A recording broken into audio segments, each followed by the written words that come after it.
Доброго времени суток, дорогие телезрители. В эфире НВК Саха, программа про авто 14. Мы обсуждаем темы и поднимаем вопросы, которые касаются безопасности дорожного движения. В студии работает Руслан Ачиров. В течение следующих 25 минут вас ждет много интересной и полезной информации. Итак, смотрите в сегодняшнем выпуске. Статистика происшествий. Что случилось на дорогах республики за последнюю неделю? Кто несет ответственность при порче общественного имущества в случае ДТП? ОСАГО или КАСКО? В чем разница и какая страховка лучше? Что грозит, если ездить под чужим аккаунтом в каршеринге?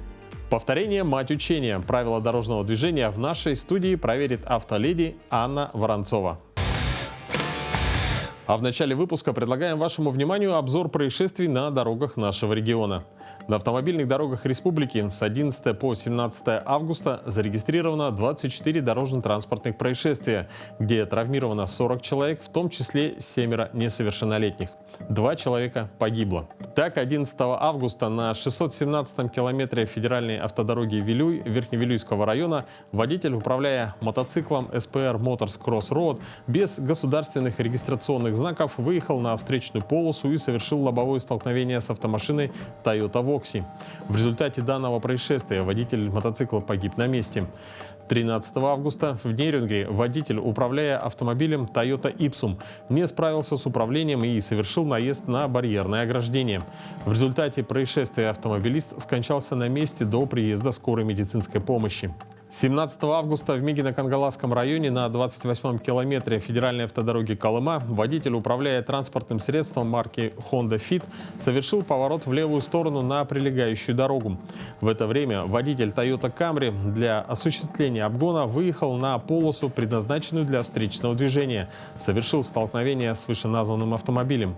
В результате ДТП 4 пассажиров обеих автомашин доставили в травматологическое отделение с различными травмами. Госавтоинспекция напоминает водителям о необходимости неукоснительного соблюдения правил дорожного движения и максимальной осторожности на дорогах. Даже самый опытный водитель не застрахован от аварийных ситуаций на дороге. Чтобы защитить себя от финансовых потерь, связанных с ремонтом авто и возмещением ущерба другим участникам ДТП, можно оформить автострахование КАСКО или ОСАГО. Оба этих страховых продукта играют важную роль в сохранности семейного бюджета и спокойствии автовладельцев. Однако между ними есть существенные различия, о которых стоит знать каждому водителю. ОСАГО – это обязательное страхование автогражданской ответственности, которое должен оформить каждый автовладелец по закону. А КАСКО – добровольное страхование личного автомобиля от вероятных рисков и ущерба. Кроме того, ОСАГО, стоимость его регулируется Банком России. КАСКО регулируется все-таки каждой страховой компанией. Да, они сами указывают, какие условия. ОСАГО защищает интересы владельца машины, если он попал в ДТП не по своей вине. Если авария произошла из-за нескольких человек, страховые компании возмещают ущерб всем пострадавшим частично. По полису ОСАГО у нас максимальный размер страховой выплаты по имуществу составляет не более 400 тысяч рублей, для возмещения вреда здоровью составляет не более 500 тысяч рублей. Стоимость ОСАГО зависит от региона, стажа водителя, типа транспортного средства и прочего. Стандартный срок такой страховки не больше 12 месяцев, но автовладелец вправе указать, когда именно будет использовать машину, чтобы сократить итоговую стоимость. Допустим, вы пользуетесь автомобилем только с мая по сентябрь, а остальное время он стоит в гараже. Если вы оформите страховку на 5 месяцев, то сэкономите около 25-30%. Чтобы защитить себя максимально от всех рисков и от риска причинения вреда другим гражданам или автомашинам, да, и для того, чтобы защитить себя и свою автомашину, нужно все-таки иметь оба полиса – и КАСКО, и ОСАГО. Как правило, срок действия КАСКО также 12 месяцев, но владелец автомобиля вправе снизить его до 1 месяца, полугода или 9 месяцев. Практика проведения совместных рейдов судебных приставов и ГАИ появилась в начале 2000-х годов. Первые останавливают автомобили, а вторые проверяют документы водителей на наличие открытых исполнительных производств и долгов. У многих возникают вопросы по поводу законности таких рейдов и что делать, если судебный пристав собирается арестовать автомобиль прямо на дороге. Об этом мы поговорим со старшим инспектором отдела организации исполнительного производства Управления Федеральной службы судебных приставов России по Республике Саха-Якутия Афанасием Сухариновым. Здравствуйте. Здравствуйте.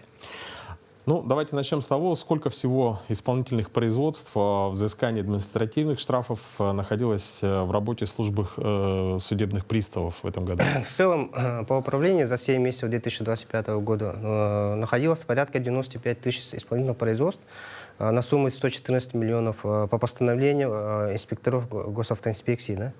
Да? Из них окончено и прекращено 53 тысячи на 60 миллионов. Из них, получается, 47 тысяч на сумму порядка 50 миллионов, это в связи с оплатой.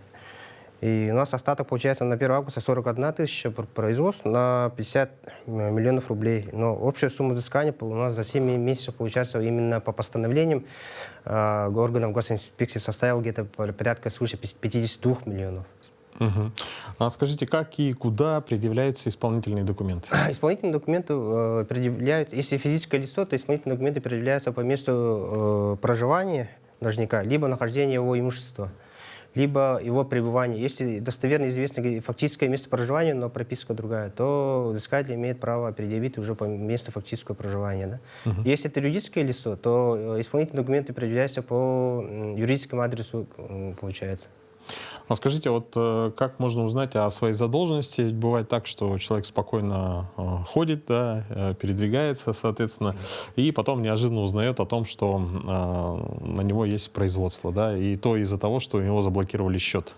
Сейчас у большинства граждан имеются личные кабинеты ЭПГУ, государственных услугах. Да, те, которые согласились получать информацию о штрафах, к ним, например, сразу при возбуждении у нас программный комплекс, да, ФСП России направляет уведомление, что в отношении него возбуждено исполнительное производство. А вот те, у которых как бы отказались и которые не знают, да, они могут самостоятельно через в нашем сайте, да, r14fssp.gov.ru в банке данных должников как бы найти себя даже из других своих родственников, да, проверить. В случае, если задолженность есть, то в какой срок нужно ее погасить? Вообще административные штрафы оплачиваются в течение 60 дней после вступления в законную силу. Соответственно, если вы не обжаловали, то после 10 дней как бы, решение вступает в законную силу, плюс 60 дней, то 70 дней получается. Если вы обжаловали, соответственно, надо считать со дня вступления в законную силу как бы, постановления либо решения суда. Но в случае, если, допустим, возьмем такую ситуацию, что должник не оплатил долг, вот что происходит дальше? После 5 дней истечения 5-дневного срока, если человек не принимает никаких мер, соответственно, судебный исполнитель выносит исполнительский сбор. Да? Это получается не менее 1 тысячи на физического лица и не менее 10 тысяч, 7%, да, получается. И сумма не менее 1 тысячи для физлица получается, и для юрлица не менее 10 тысяч рублей. И, соответственно, принимается меры принудительного, это как это арест на счета, обращение на счета, может быть, это арест имущества, да, это обращение на доходы должника.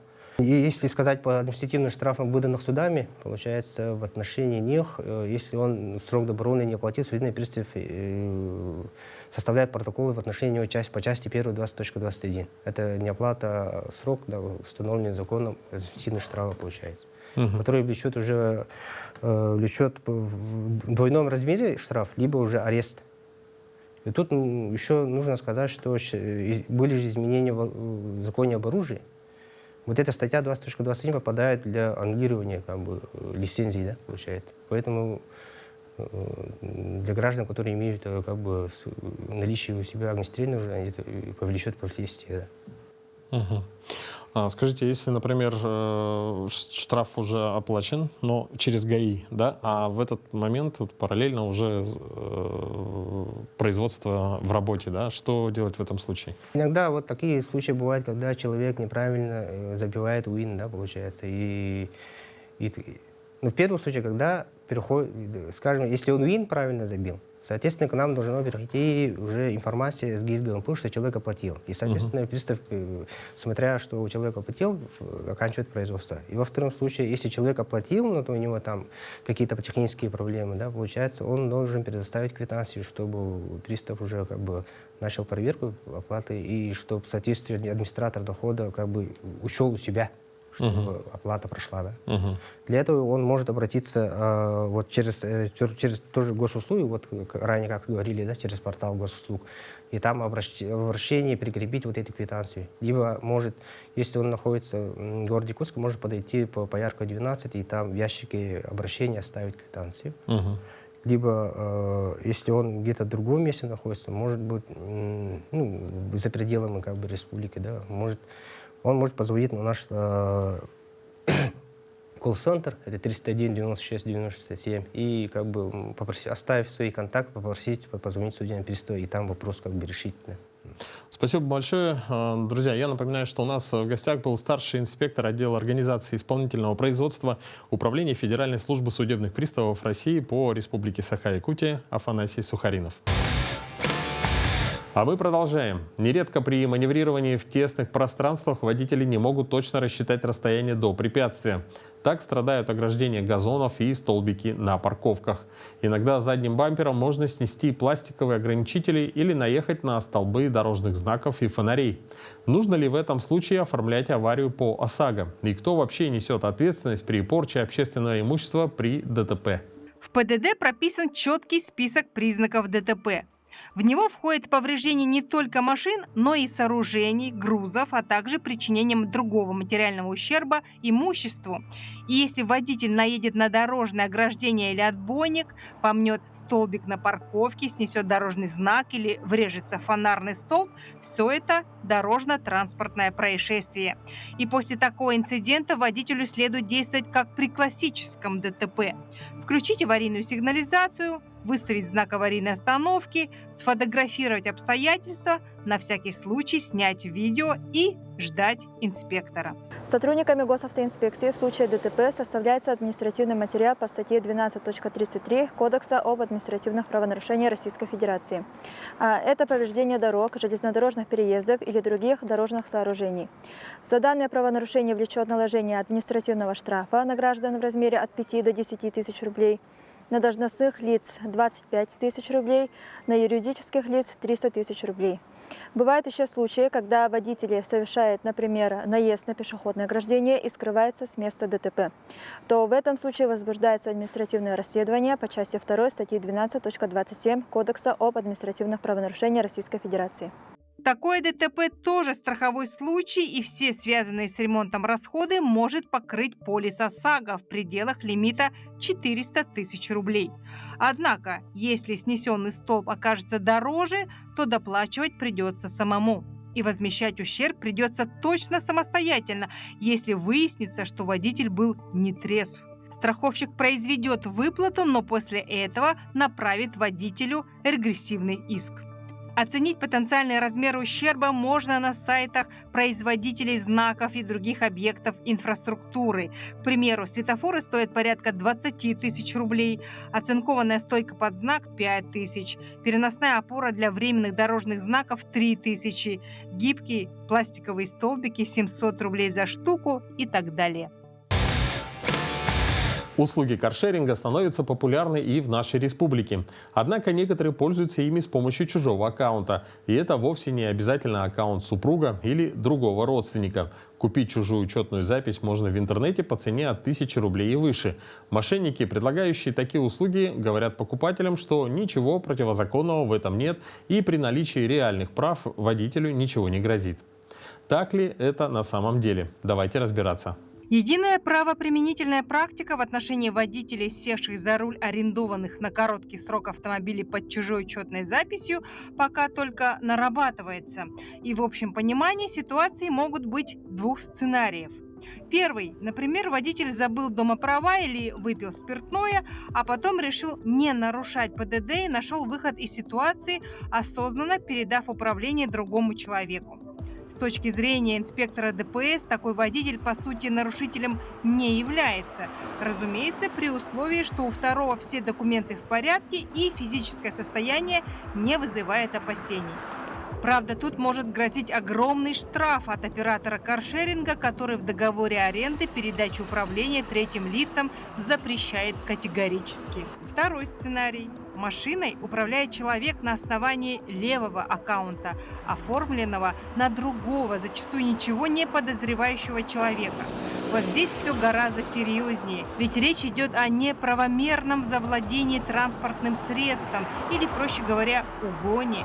А значит, поймав такого водителя с поличным, в отношении него возбуждают уголовное дело по части 1 статьи 166 УК Российской Федерации. Верхняя планка ответственности по ней – 5 лет лишения свободы. Если говорить о передаче своего автомобиля другому человеку, то тут следует изначально выяснить 3 вещи. Что этот водитель совершеннолетний, что у него есть права и что он трезвый.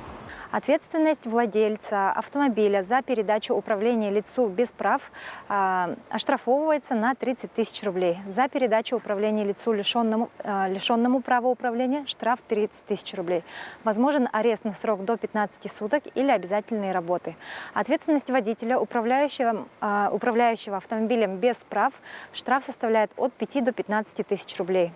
Управление автомобилем в состоянии алкогольного опьянения при передаче управления влечет арест и помещение автомобиля на штрафстоянку. Затем нужно вписать человека, который будет вести машину, в полис. Если владелец авто вызвал трезвого водителя, который доставит машину к дому, его тоже нужно вписать в ОСАГО.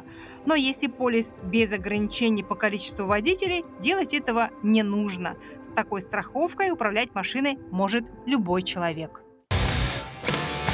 С удовольствием хочу приступить к нашей постоянной и любимой многими рубрике, в которой горожане проверяют свои знания правил дорожного движения. По традиции наш экспресс-тест состоит из 10 вопросов, а ответит на них сегодня автоледи Анна Воронцова. Анна, здравствуйте. Здравствуйте. Анна, скажите, какой у вас стаж вождения? В 2012 году я получила категорию «Б». Категорию «А» обновила вот буквально недавно, в июле. То есть вы прошли снова курс, повторили правила? Пришлось заново все, всему учиться. Но у вас преимущество перед многими нашими гостями, потому что обычно бывает, там, допустим, 5-10 лет стажа, и, соответственно, а вы в этом году уже повторили. Но я уже все забыла. Так нельзя говорить? Да? Так, ну что, перед нами экран, на котором будет 10 вопросов, и вам нужно дать 10 ответов. Итак, первый вопрос. Разрешено ли выполнить вам обгон в данной ситуации? Вариант ответов: разрешено. Разрешено, если обгон будет завершен до перекрестка. И третий вариант: запрещено. Это гужевая повозка. Насколько я помню, ее только в одном вопросе нельзя было обгонять. Значит, можно. Разрешено. Вариант первый принято. Следующий вопрос. С какой скоростью вы имеете право продолжить движение в населенном пункте по правой полосе? Варианты ответов: не более 40 км в час, не более 60 км в час. И третий вариант: не менее 40 км в час и не более 60 км в час. Так, если по правой стороне, то не более 60 в городе. Вариант номер 2. Принято. Следующий вопрос. Кто должен уступить дорогу при одновременном перестроении? Варианты ответов: водитель легкового автомобиля, водитель мотоцикла. И третий вариант: в данной ситуации водителям следует действовать по взаимной договоренности. Нет, по идее, водитель автомобиля должен. Так, уступить дорогу должен водитель автомобиля. Принято. Первый ответ, первый вариант. Следующий вопрос. Движение разрешается, вариант ответов: только по траектории А, только по траектории Б, по любой траектории из указанных. Мой вариант ответа только по траектории Б. Вариант номер 2. Принято. Следующий вопрос. Какие из указанных знаков разрешают движение мопедов? Вариант ответов: только В, второй вариант: только Г, третий вариант: Б, В и Г, и четвертый вариант: все. Б, В и Г. Б, В и Г, вариант номер 3. Принято. Следующий вопрос. При движении в темное время суток вне населенных пунктов необходимо использовать. Вариант ответов: только фары ближнего света, второй вариант: только фары дальнего света, И третий вариант – фары ближнего или дальнего света. Суток вне населенных пунктов. Тогда фары дальнего и ближнего. Фары ближнего и дальнего света. Вариант Одна номер 3 есть. принято. Следующий вопрос. В каком случае вы имеете право проехать перекресток первым? Вариант ответов только при движении прямо. Второй вариант при движении прямо и налево. Третий вариант при движении прямо, налево и в обратном направлении. Вот насчет разворота не очень помню, но точно прямо и налево. Прямо и налево. Вариант номер 2. Принято. Следующий вопрос. Обязаны ли вы при повороте направо уступить дорогу автомобилю, выполняющему разворот? Вариант ответов – обязаны. И второй вариант – не обязаны. Не обязаны. Дополнительная стрелка. Не обязаны. Вариант номер 2. Принято. До какого места действует требование данного знака? Вариант ответов: до ближайшего по ходу движения перекрестка. Второй вариант: до места установки знака конец зоны с ограничением максимальной скорости. И третий вариант: до конца населенного пункта. До конца зоны Б. Вариант номер 2. Принято. Ну что, это был последний вопрос. А сейчас результаты проверит преподаватель ПДД, эксперт Анастасия Бушуева. Добрый вечер, уважаемые телезрители. Итак, проверим знания из правил дорожного движения. Анна. Итак, первый вопрос. Разрешено ли вам выполнить обгон данной ситуации? У нас установлен предупреждающий знак пересечения равнозначных дорог. Когда дорога равнозначная, работает какое правило? Правило правой руки. Поэтому, если мы хотим идти обгон, то мы должны его завершить до перекрестка. Здесь мы допустили ошибку. Да? Да. Мы можем идти на обгон, но должны завершить его до перекрестка. С какой скоростью вы имеете право продолжить движение в населенном пункте по правой полосе? Ограничение минимальной скорости работает только по левой полосе. И мы знаем, что в населенном пункте мы должны двигаться не более 60 км в час. Здесь вы ответили правильно. Кто должен уступить дорогу при одновременном перестроении? Одновременно перестраивается, также работает правило правой руки. Помеха справа у легкового автомобиля. Поэтому водитель легкового автомобиля при одновременном перестроении должен уступить дорогу. Движение разрешается. Здесь у нас нанесена горизонтальная разметка 1,11. Прерывистой стороны мы можем пересекать, значит, по траектории Б можно, а вот по траектории А там сплошная линия разметки. Здесь вы ответили правильно только по траектории Б. Какие из указанных знаков разрешают движение мопедов? Здесь вы допустили ошибку. Это автомагистраль, это скоростная дорога, поэтому по автомагистрали запрещается движение пешеходов, мопедов, а также других тихоходных транспортных средств, скорость которых менее 40 км в час. Здесь мопеды не двигаются. Б. Дорога для автомобилей. Хотя говорится дорога для автомобилей, но под этот знак могут двигаться автобусы и мотоциклы. И он дублирует все требования автомагистрали. Поэтому здесь мопеды не двигаются. В. Движение на мотоциклах запрещено, но мопедам можно. А Г. Это движение на велосипедах запрещено, соответственно, мопедам тоже запрещает. Ответ 1, только В. При движении в темное время суток вне населенных пунктов необходимо использовать. В темное время суток в условиях недостаточной видимости вне населенного пункта нам необходимо использовать фары ближнего или дальнего света. Ответ здесь был правильным. В каком случае вы имеете право проехать перекресток первым? Перекресток равнозначный, также работает помеха справа. Если вы поедете прямо, вы помеха, поэтому вы имеете право проехать перекресток первым. При повороте налево также, а при развороте белый легковой автомобиль, он будет вам помеха справа. Поэтому вы имеете право проехать первым при движении прямо и налево. Ответ 2 здесь правильно ответили. Обязаны ли вы при повороте направо уступить дорогу автомобилю, выполняющему разворот? Здесь была допущена ошибка. Вы ответили, что не обязаны. Мы обязаны. Почему? Потому что при движении под дополнительную секцию одновременно красным сигналом светофора Водители должны уступить дорогу транспортным средствам, приближающимся с других направлений. До какого места действует требование данного знака? Это знак, действие знака 5.31, зона ограничения максимальной скорости отменяется знаком 5.32. Конец зоны ограничения максимальной скорости. Здесь вы ответили правильно.